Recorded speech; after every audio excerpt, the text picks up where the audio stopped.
G'day guys, Youth League 2 men here with our finals finally starting, and we have 4 amazing elimination games here. 1v4 crossovers, Mark, and then 2v3. We got 2 conferences, and it is do or die from the get-go. Now we have Whittlesea and Pakenham and Maccabi coming straight up. We have Ethan Bateman versus Jared Fibashenko. What a battle of some big boys. Yes. They're 2 guys who can score as well as do the obvious rebounding, which they love. And I think this could determine if Fibashenko goes off in this game, they have absolutely every chance of a 4th beating first upset here, Ted. 100%. However, let's not write off Whittlesea because they've got experience and they've been here before. Last year they made finals as well, and Chase Pinono and Ethan Bateman will carry the load for them. But yeah, I just have a cheeky feeling that Maccabi's going to make this one very difficult for the Pacers. Yeah, I think you're right. I think they could definitely do something here. And I mean, they did beat them on the weekend. Maccabi got up 96-91, and Fibashenko went absolutely off. He went for 33 points. So it's going to be very interesting to see what happens. Ethan Bateman didn't have a bad game himself. He had 11 points to go with his 14 rebounds. Chase Pinono did what he could with his 20 points. So it's going to be very, very interesting to see what happens here. But yeah, not a bad matchup when you're considering 1st versus 4th place. That's great. Yeah. On to the next game. We've got Melbourne University playing host to the Albury-Wodonga Bandits on Saturday night, 7 p.m. at the Melbourne University Sports Centre.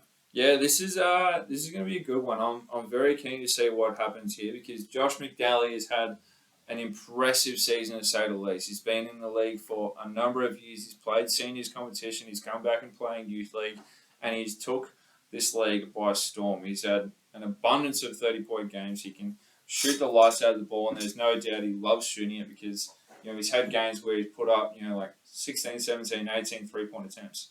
And to be honest, let it fly, I say, Ted. Let it fly. I mean, it's like 30%, so why not? Yeah, it's worth a shot. And you know what? If he doesn't go in, I'm sure Fuster will be in there for the rebound for Melbourne University. So, but that's going to be an interesting matchup. I'm interested in Ben Fuster going head to head with Marcus Laspina. Laspina's a strong player for Albury-Wodonga, averaging just over 16 points a game. He's sort of, when they have a really good game, it's generally him steering the ship. Yep.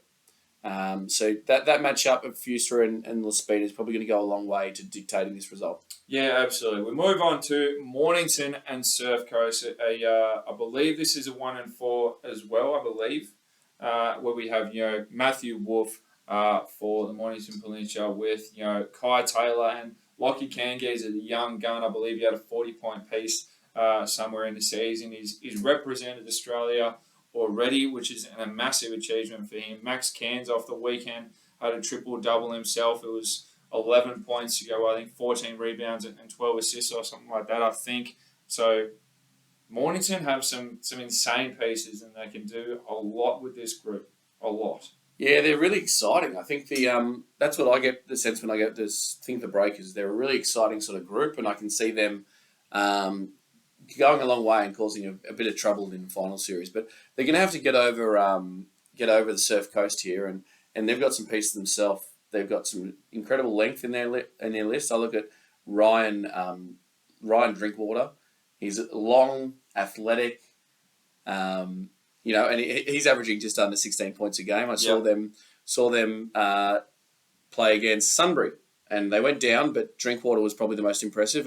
And Jesse Umbago, who's been carrying some injuries throughout the back end of the season, averaging just under 24 points a game. If he is in, Surf Coast are on here, Ted.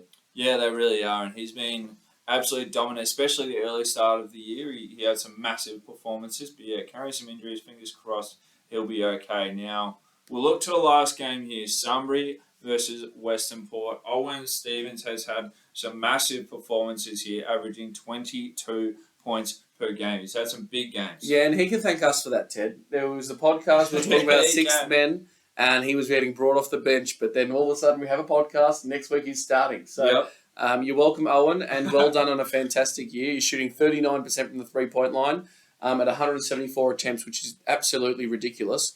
And that's phenomenal. And I'm sure that'll be on the scouting report for Western Port because if you can slow Owen Stevens down, you're going to go a long way to slowing down this Sunbury Jets team. Yeah, absolutely. But I mean, somebody also got to be able to stop Kurt and Tyler Simpson. These two have had some games where they've been very impressive, but they're super consistent across the year. Yeah, the Western Port have been sort of. I've found them to be that little quiet achiever. I agree. Haven't taken I agree. the world by storm by any stretch, but they keep getting wins and have landed themselves in a nice position in third in their conference. And yeah, it's the likes of Alamo and Simpson and Jenner who have just been really impressive, but really subtle, I'd say. Yeah, I think you're right. Look, 4 elimination games, do or die, progress to the next round. Keep it locked. We got a big weekend coming up.